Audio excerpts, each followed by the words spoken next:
या पुढील बातमीकडे. रोहित पवार जितेंद्र आव्हाडांच्या पाठीशी आहेत. आव्हाडांनी कायम शिवशाहू फुले आंबेडकरांची विचारधारा जपलेली आहे. निवडणुकीसाठी एमआयएमला फंडिंग कुठून मिळते असा सवाल रोहित पवार यांनी एक्स पोस्ट करत केलेला आहे. एमआयएमवर निशाणा साधलाय. तर एमआयएम पक्ष कुणाची बी टीम आहे असाही सवाल त्यांनी उपस्थित केलाय. रोहित पवार यांनी एक्स पोस्ट करत हे आरोप केलेले आहेत. काय म्हटलंय एक्स पोस्टमध्ये पाहूया. आमदार जितेंद्र आव्हाड यांनी कायम शिवशाहू फुले आंबेडकर यांची विचारधारा जपली आहे.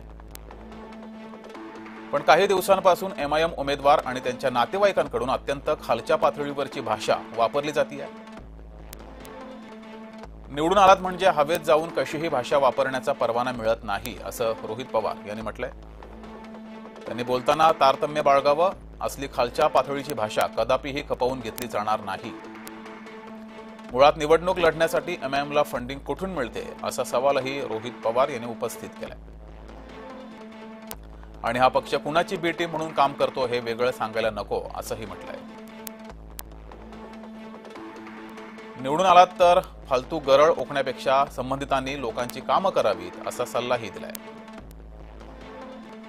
आम्ही मात्र कायम आमदार जितेंद्र आव्हाड यांच्या सोबत आहोत असंही रोहित पवार यांनी म्हटलंय.